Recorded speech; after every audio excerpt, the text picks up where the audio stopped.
রাজশাহী বিশ্ববিদ্যালয়ের যে রাকসুর সাধারণ সম্পাদক আপনি জানেন, তার বিরুদ্ধে অভিযোগ এসেছে তিনি মব করেছেন কয়েকজনের বিরুদ্ধে, এবং এই জন্য সেখানকার সাধারণ শিক্ষার্থীরা বিচারও চাইছেন। আইন হাতে তুলে নেয়ার এই যে পলিটিক্স, এটাকে আপনারা আসলে কেন প্রশ্রয় দিচ্ছেন? এটা কখনো জামাত কখনো প্রশ্রয় দেয় না, এবং জামাত হচ্ছে একটা নিয়মতান্ত্রিক গণতান্ত্রিক আন্দোলন। জামাত সবসময় সিস্টেমেটিক ওয়েতে কাজ করার চেষ্টা করে। এরপরে যদি তার নিজস্ব জনশক্তির মধ্যে কোনো অনিয়ন্ত্রণিক কোনো কিছু দেখে অথবা নিয়মের বাইরে, অবশ্যই তার ব্যাপারে এই ঘটনাটাকে আপনারা কিভাবে দেখছেন? এবং রাজশাহী বিশ্ববিদ্যালয়ের যে জিএস, সে তো সরাসরি শিবির থেকে নির্বাচিত না, সে কিন্তু জিএস, তাই না, আম্মার সম্ভবত। তো এই ব্যাপারে আমি মনে করি এটা দলীয় আমাদের কোনো সিদ্ধান্তের বিষয় না। তবে সেখানকার রাকসু যারা আছেন, রাকসু কমিটি নিশ্চয়ই বিষয়গুলো দেখবেন, এবং আমি আশা করি শুধু আম্মার না, কিন্তু আম্মার সহ ছাত্র শিবিরের আরো নেতাকর্মী ছিল। শুধু আপনি আম্মারের কথা বললেন, তো তার সহ ছাত্র শিবিরের আরো অনেক নেতাকর্মী ছিল। সবাই মিলে যদি হয়ে থাকে তাহলে তাদের রাজশাহী রাকসু যারা আছে তারাই বিষয়টা দেখবে, এবং সেখানকার যে আইন শৃঙ্খলা বাহিনী, তো এটা নিয়ে আলোচনা হচ্ছে, এত আলোচনা হচ্ছে, আপনি এখনো বলছেন শিবিরে যদি হয়ে থাকে, তাহলে আপনারা কি আসলে এটা কি মিডিয়ার প্রমাণ হওয়ার পর তারপরে আপনারা ব্যবস্থা নেবেন নাকি? আসলে যেহেতু শিবির থেকে নির্বাচিত হয়নি, আমি এটা জানি, কিন্তু অন্য যারা ছিল তারা তো শিবিরের নেতাকর্মী, অন্য যারা ছিল তাদের সেখানকার পার্সপেক্টিভ কি এবং সেটা মব কিনা, সেটা আসলে সেখানকার স্থানীয় প্রশাসন সেটা আইডেন্টিফাই করবে, এটা আমার মতামত।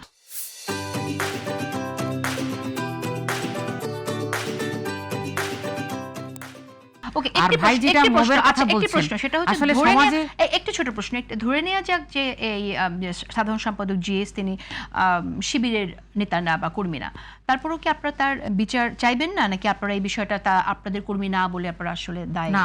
এটা যদি আমাদের জনশক্তির মধ্য থেকে কোনো অনিয়মতান্ত্রিক কিছু হয়ে থাকে, অগণতান্ত্রিক কোনো বিষয় হয়ে থাকে, অবশ্যই সংগঠন সেখানে আপনারা তো বিরোধী দল হিসেবে সমাজে কোনো অন্যায় অবিচার হলে সেটার আপনারা বিচার চাইবেন, সরকারের কাছেই চাইবেন, তাই না? তাহলে এই ছাত্র চাইবে কিনা? হ্যাঁ, ওই ছাত্রের বিষয়টা খতিয়ে দেখতে হবে যে এটা কোনো মব হচ্ছে কিনা বা কোনো অনিয়মের বিরুদ্ধে কিনা, নিয়মের বাইরে চলছে কিনা। অবশ্যই এই বিষয়গুলো খতিয়ে দেখে যদি সংগঠন মনে করে সিদ্ধান্ত নেবে।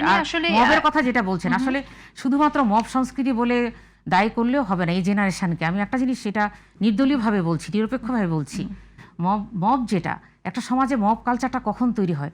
সমাজে যখন আইন তার স্বগতিতে যখন না চলে, আইন শৃঙ্খলা বাহিনী যখন সেই স্টেপগুলো না নেয়, তখন কিন্তু মানুষের ভিতর একটা, কারণ মানুষের মধ্যে কিন্তু তার আক্রোশটা ফুটে ওঠে, এবং সেটা তখন সম্মিলিতভাবে মবের সৃষ্টি করে। এই জন্য শুধু মবটাকে আপনি নেগেটিভলি দেখলে হবে না। মব কেন সৃষ্টি হচ্ছে, সেই সৃষ্টির জায়গাতে যেন আমাদেরকে সৃষ্টি হতে না হয়, আইন শৃঙ্খলা রক্ষাকারী বাহিনী যেন যথাযথ স্টেপ নিতে পারে, আইনের প্রতি যেন মানুষ বীতশ্রদ্ধ না হয়, ওই জায়গাটাও আমাদের দেখতে হবে। না, কিন্তু মব, আপনারা রাজনৈতিক নেতারা যদি এভাবে বলেন তাহলে তো মব সৃষ্টি হতেই থাকবে। আপনারা রাজনৈতিক নেতারাই বরং বলবেন যে আইনের কাজটা আইন শৃঙ্খলা বাহিনীর, এটা তো আমাদের আইন শৃঙ্খলা বাহিনীর নিয়ন্ত্রণে দায়িত্বটা পালন করুক, তার নিজের হাতে যদি ব্যক্তি যদি নিয়ে নেয় তাহলে তো আসলে এই মব হতে না। আমরা সবসময় বলি যে আইন কখনো নিজের হাতে কেউ গ্রহণ করবে না, যেখানে প্রশাসন থাকে।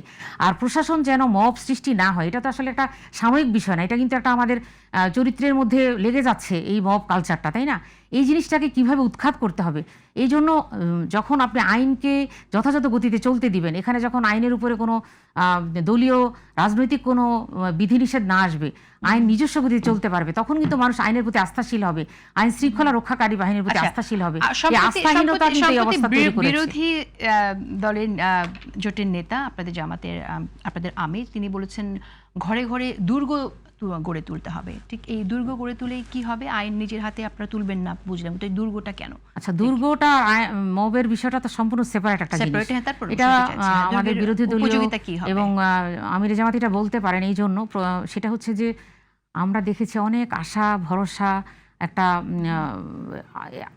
কি বলে, জনগণের একটা আকাঙ্ক্ষার একটা জায়গা ছিল জুলাই, তাই না? জুলাইয়ের পরে যে নির্বাচনটা, এই যে নির্বাচনের পরে যে জনগণের রায়কে যখন উপেক্ষিত হলো, রায়টা যখন উপেক্ষিত হলো, তখন কিন্তু মানুষ অনেক হতাশ হয়েছে। মানুষের যে অ্যাসপিরেশন ছিল, হ্যাঁ, সেটা কিন্তু অর্জিত হয়নি, যার কারণে ঘরে ঘরে দুর্গ বলতে হয়তো বা ওনার বক্তব্যে যেটা এসেছে যে আমাদের এই জুলাইয়ের যে স্পিরিট ছিল সংস্কার আন্দোলন, এই যে সংস্কার বাস্তবায়ন, এটার ক্ষেত্রে আমাদের ঘরে ঘরে সবাইকে ঐক্যবদ্ধ হতে হবে, এই ব্যাপারে সবার ভূমিকা থাকতে হবে, এই বিষয়টা উনি ইন্ডিকেট করেছেন। কারণ আমরা জানি যে 70% জনগণকে রায়কে উপেক্ষা করে সরকার কিন্তু পাশ কাটিয়ে যাচ্ছে বারবারই। কারণ জনগণ কিন্তু শুধুমাত্র সরকারের পরিবর্তন চায়নি, জনগণ চেয়েছে একটা স্ট্রাকচারের পরিবর্তন, গোটা কাঠামোটার পরিবর্তন।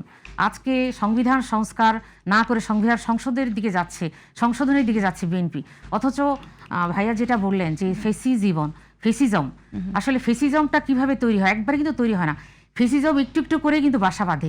এই ফেসিজমের পথটা বন্ধ করে দেওয়ার জন্য কিন্তু সংস্কার। ওকে, আবার এটাও সত্যি কথা যে সংস্কারটা চাপিয়ে দেওয়ার কথা না, সংস্কারটা চাপিয়ে দেওয়া হয়েছে কিছু কিছু বিষয় আমরা দেখেছি, কেন হবে? এটা তো গণভোটে এসেছে, তেমন সংস্কার এখানে চাপিয়ে দেওয়া হয়েছে। সেই চাপিয়ে দেওয়ার মধ্য দিয়েও আবার আরেকভাবে জনগণের মতামত এসেছে 70%। আপনি কিভাবে চাপিয়ে দেওয়ার কথা বলবেন?